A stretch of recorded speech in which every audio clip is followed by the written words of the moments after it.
Amos, Tarfa. Thank you.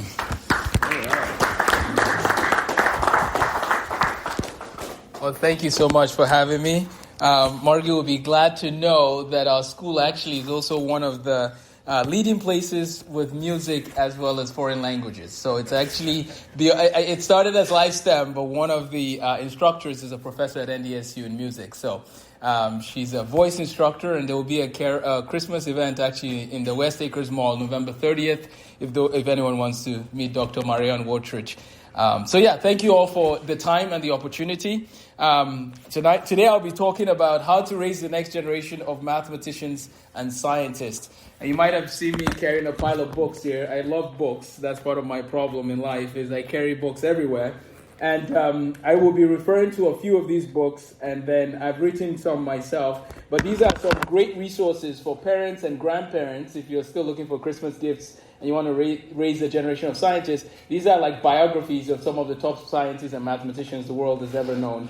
And this is not just coming from me, this is a fact, and I'll be talking about some of these people.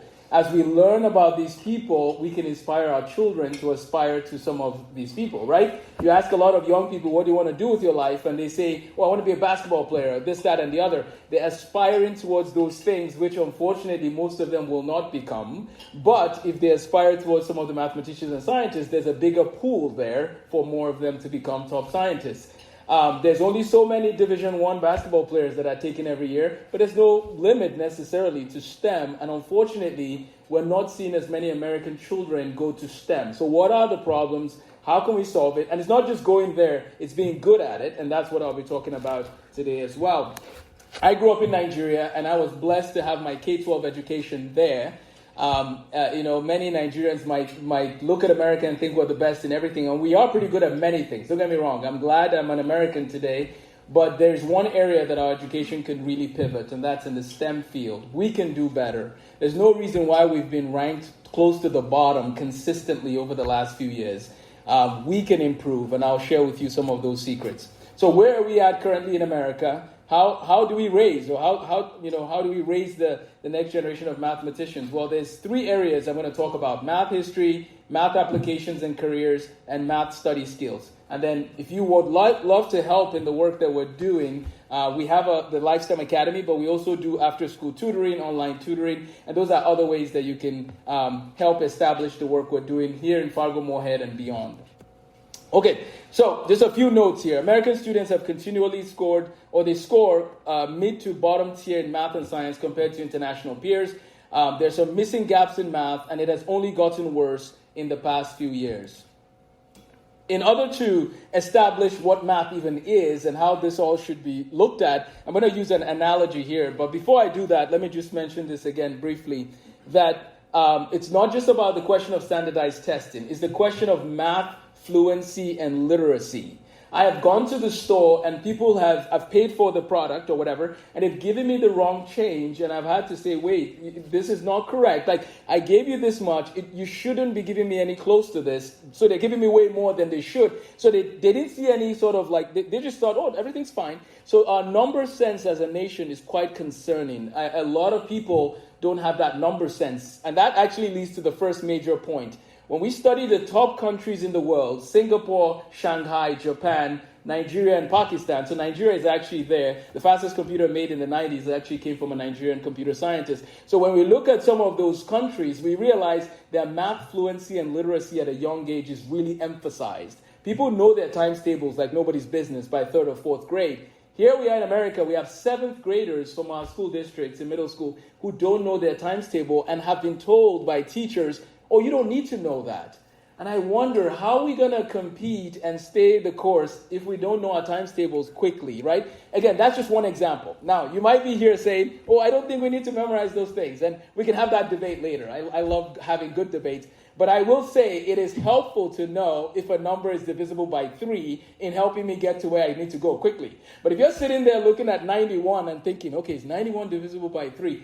well, you're going to be left behind on certain issues. And 91, by the way, is not divisible by 3. Because if you add 9 plus 1 is 10, which is not a multiple of 3, so therefore it's not divisible by 3. Every number that you add the digits of, and it's a multiple of 3, is divisible by 3. And if you add the digits and it adds up to 9, it's divisible by 9. So these are little things that if kids are aware of, their math gets quicker, more effective and efficient, and then they can do algebra, which is beautiful. But ultimately, I want them to do calculus. So I'm just going to let the cat out of the bag. I believe every American student should aspire to do calculus. Now, you can try to expel me, but I'm a citizen, so I can't be expelled. But I will say that every American child should at least get a little bit of calculus. And people tell me, Amos, how can you do that to kids? Statistics is more realistic. And that's when I tell them, that's okay. Do both. I'm not going to back down on mine. We're just going to have to do statistics and calculus. So I've been saying this for years, but last week I got a wake-up call. I have here the textbook that we use in Nigeria. Now, this is a country where you don't have constant electricity, where you have so much to battle to just get a basic education, and yet every child has to learn calculus. This is not the advanced kids. This is the basic level. Because, are you ready for this? In Nigeria, you actually get to do advanced math 1 and 2 beyond basic math. Calculus is basic math in Nigeria. So these are the students that we somewhat have to compete with. They're doing calculus as a basic thing. And then we look at the statistics from places like the University of Wisconsin in Milwaukee, where 50% of kids are doing remedial math back to pre-algebra. At the university, I'm not talking about, maybe college algebra. I'm saying kids are learning to add fractions again in their freshman level in college, and they pay for it. That's where it gets sad. Some of these kids have to pay money to learn how to add fractions again. Where did things go wrong that 50% of kids have to do this?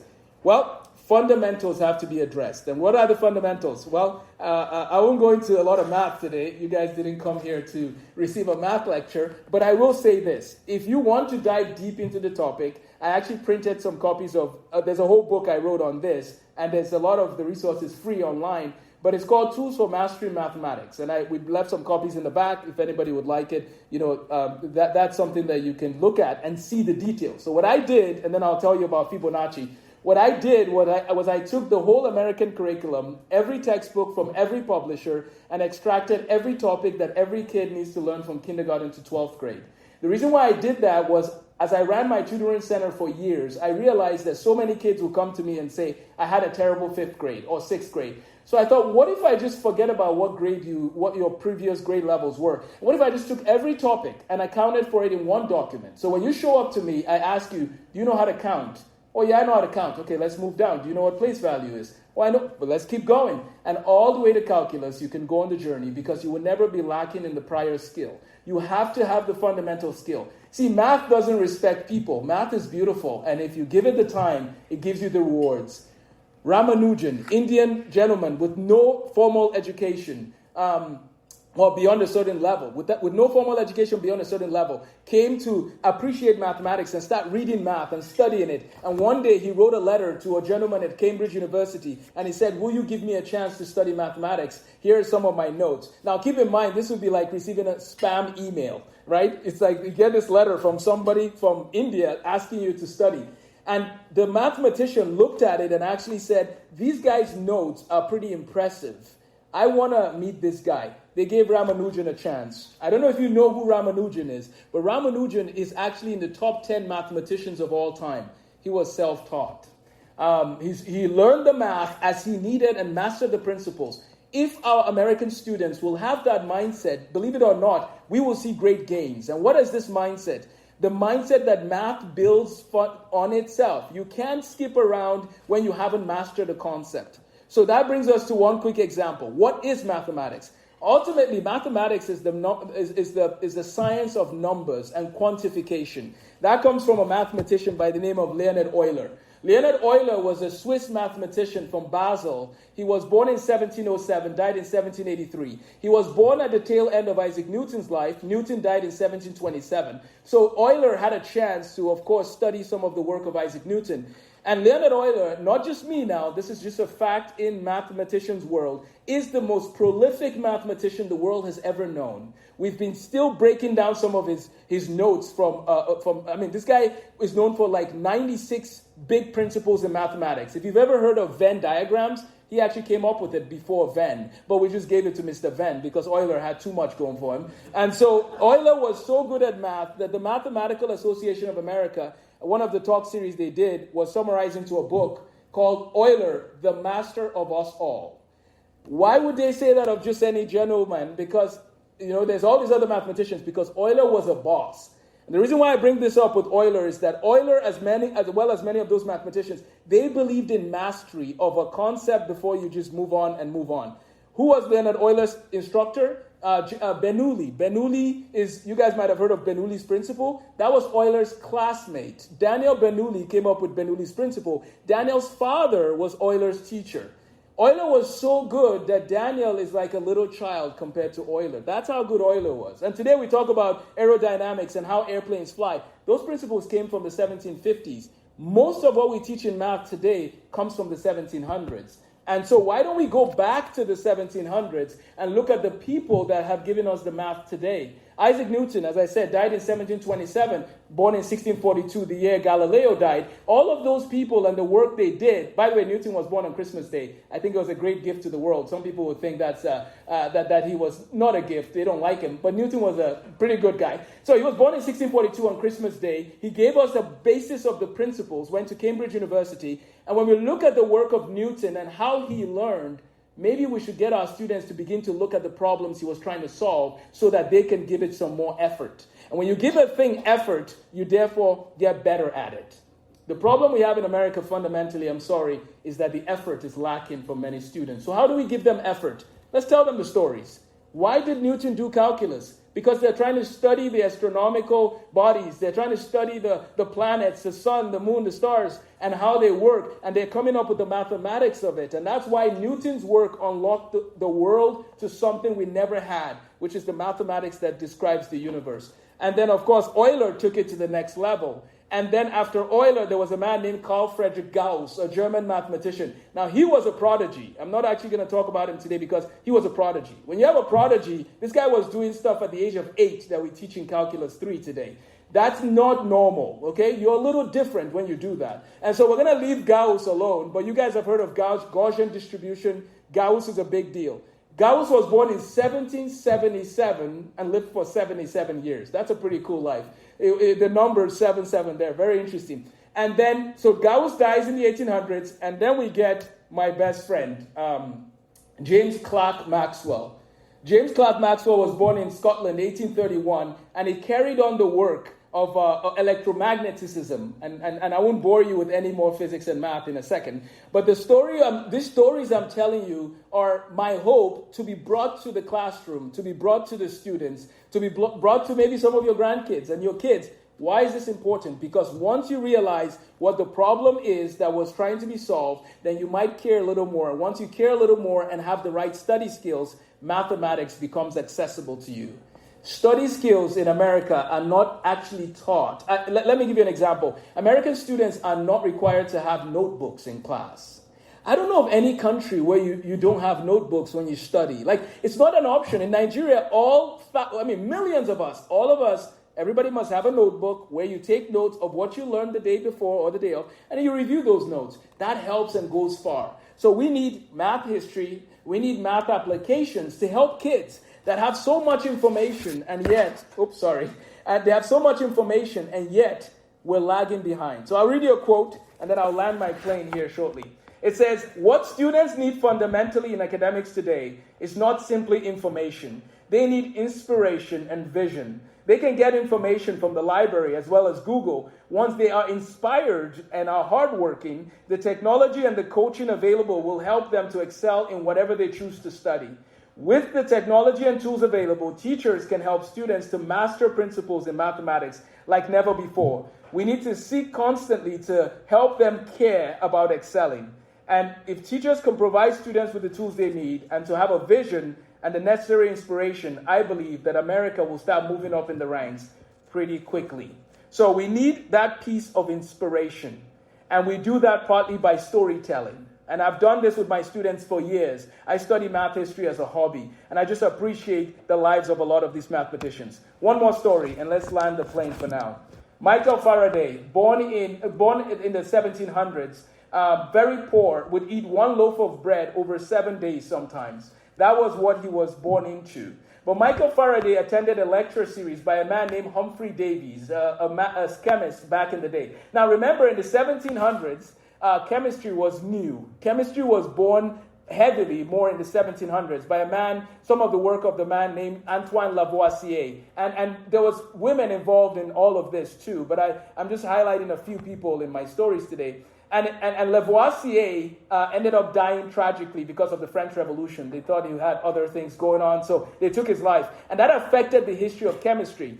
At this time, physics was already growing. Isaac Newton went to Cambridge, and it's an interesting realization. What was his major at Cambridge initially? Was it physics? No, because he hadn't lived yet, right? Newton hadn't done Newton stuff, so there was no physics to study. And so Newton in 1661, they had the plague, and he had to go back. It was during those years of the plague that some of the great advancements in physics and discoveries of mathematics happened. So now Newton did his stuff. Physics is doing great. Now Michael Faraday comes in the 1700s, very poor guy out in England, and he went to Humphrey Davies, and he watched all these experiments that Humphrey Davy would do in lectures, and he was taking notes. We're back to notes again, right? And one day he writes to Humphrey Davies and says, "Here are my notes watching you speak. Will you give me a chance to work with you?"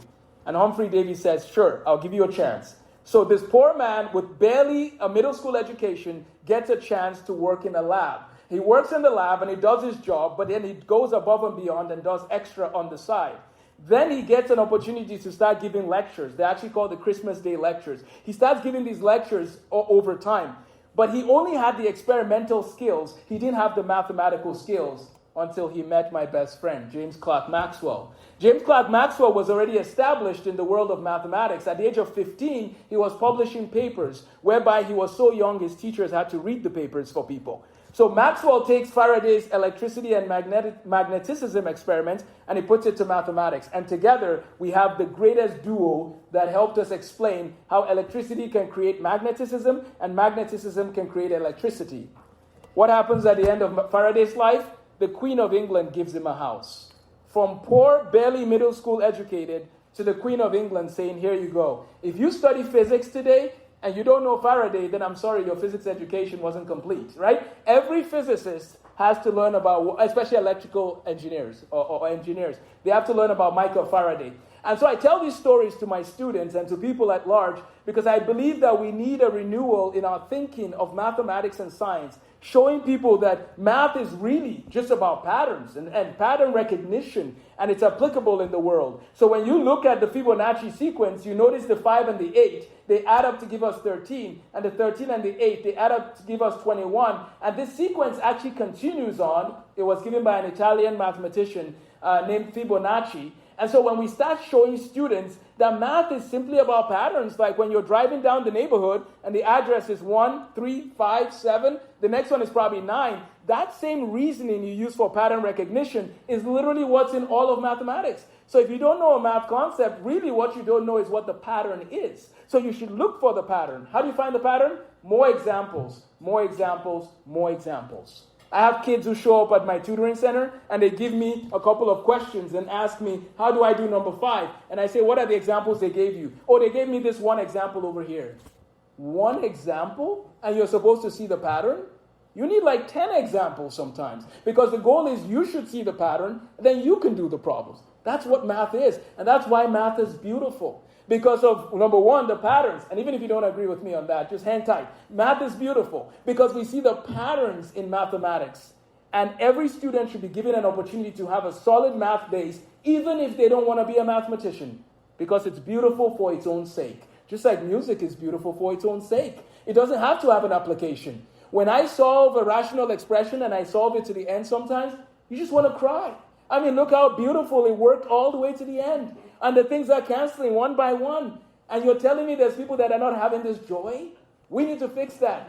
More people have to have the joy of seeing math flow. And so Newton did his work, and then Maxwell took the work of Newton, and the rest is history. By the way, random fact, Maxwell died 1879, the year Einstein was born. Galileo died 1642, the year Newton was born. It's just sort of an interesting baton exchange in terms of carrying on the work of the other person. When they asked Einstein in around 1920, do you stand on the shoulders of Newton? He actually corrected them and said, no, I don't. I stand on the shoulders of Maxwell. And that's the Maxwell at the age of 15 that was changing the world. Our teenagers can change the world. If we give them a chance and all the examples, as much as they need, and coach them along, we can see great mathematicians and scientists raised today. Thank you for your time.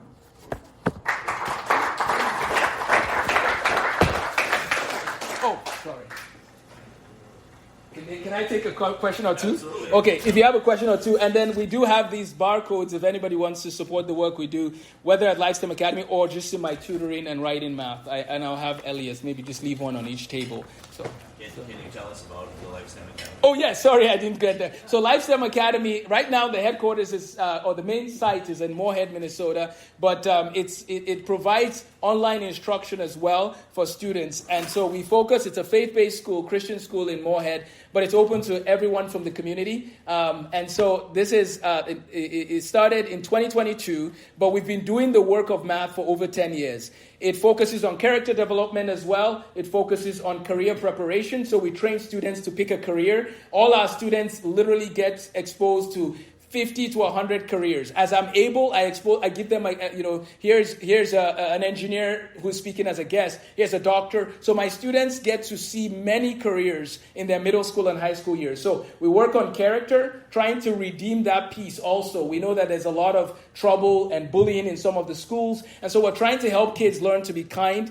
and to, just grow in character, grow in career preparation. We're also building a community because we've seen what social media can do when kids are spending excessive time there. And so part of why Lifestem Academy exists is to provide a place for young people to come and shine in their gifts. Are you gifted in music? Are you gifted in the theaters? Are you gifted in math? Are you gifted in science? Whatever your gifts are, come, let's help you build those gifts and flourish. Right now we have one in Moorhead and then in Grand Forks, North Dakota. And our goal is to have one for Fargo and then just keep providing these little pods around the nation. So that's what Lifestem Academy is.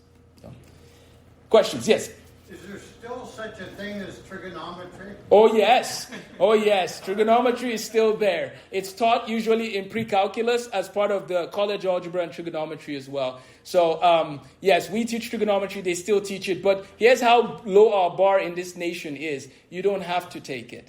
And that hurts to say that. But in America, you don't have to take trigonometry. But that's not the case almost anywhere else in the world. And this is a global economy. So if we want to raise our kids and give them the best chance, we should give them trigonometry. This is where you learn sine, cosine, and tangent. So.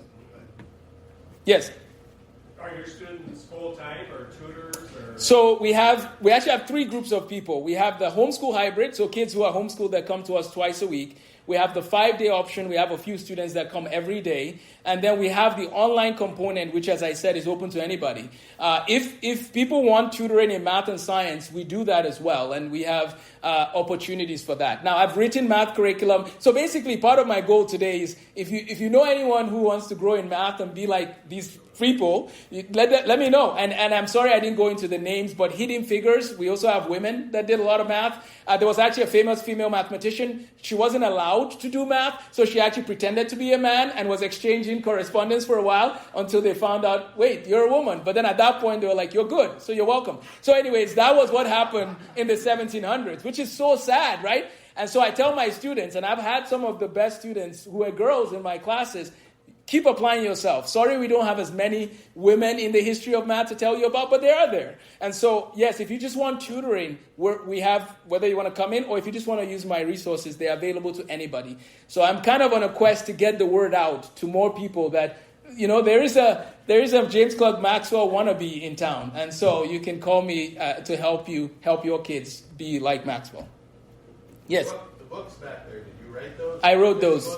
Yep, I wrote them. I wrote the Tools for Master Mathematics. It's if you guys would like to check it out. I think there's actually enough for most everybody. But I wrote that, and it basically has that list I told you, which I've never seen anywhere else. And the reason I made the list was I was tired of kids who had a bad fourth grade showing up, and then I was trying to fix that fourth grade. So I thought, why don't we just take all the topics, put it all there? It's right there. So no matter what school you go to, I can tell you for a fact all you need to know to become, again, my goal is not to help you graduate Minnesota. No, my goal is how can you be like Maxwell? And if you're like Maxwell, you're one of the best the world has ever known. So how do I help you be the best the world has ever known? Well, let's do what Maxwell did. Let's do what Newton did. They had their fundamentals sharp. So the third part of my book literally gives you all 1,000 topics or whatever. And then I have a lot of videos that go down the lists. And also, you can just Google how to factor a polynomial. But at least you know what you're working on, right? So that's the third part of the book. The second part of my book talks about all the topics you should have as a reference. So I give them a reference guide. And then the first part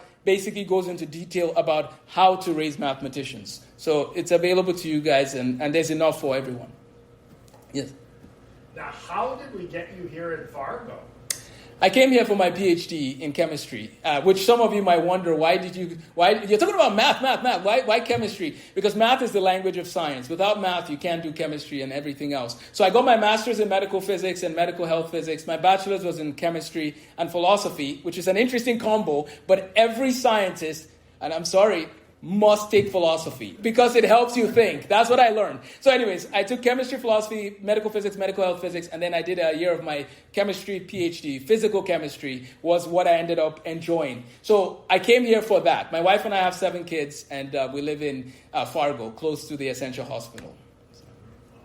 So that's why I came. Now, your weather is trying to push me away because the wind.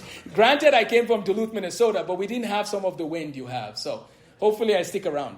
I've always heard, though, it's the climate of the people that's important. 100%. Fargo, what Fargo has, it's people. Nothing else. Sorry. Yeah. Okay, I'm kidding. I'm just saying nothing else in the sense that it's not like you come here for the mountains. It's flat. But you guys are some of the best people we've met. And that's part of why we stay. Yes? I've got a granddaughter and a grandson, and they both, when they're around, put their heads into these handheld games. Should I worry about that or just let it go? Yeah, so if they let me back here ever, I will do a different talk on a different paper. The research says, even for math tools, 2 hours is sufficient. Like, we shouldn't allow children beyond that. Even if it's educational, they need to go interact with people. Anything above 2 hours, we found, actually leads to a problem. In terms of emotional stability, enjoyment of life, kids need time to talk to people. And unfortunately, we have kids now, the average is about 9 hours a day. And that's just too much. And so, to answer that, I write online math programs, so I have to have the research on that as well. Yes, they can play their games, but they should probably have a monitor that says, I'm sorry, Johnny, 2 hours, you need to go do the math on paper or go meet your friends. I'm not saying life is all about math. It's not, right? Faith is important to me, but I will say math is probably the most important discipline for anybody to consider. Sorry. Okay. What is your perspective on the mental health problems that the youth are facing these days? Given that you work with a lot of youth, what is your perspective on that?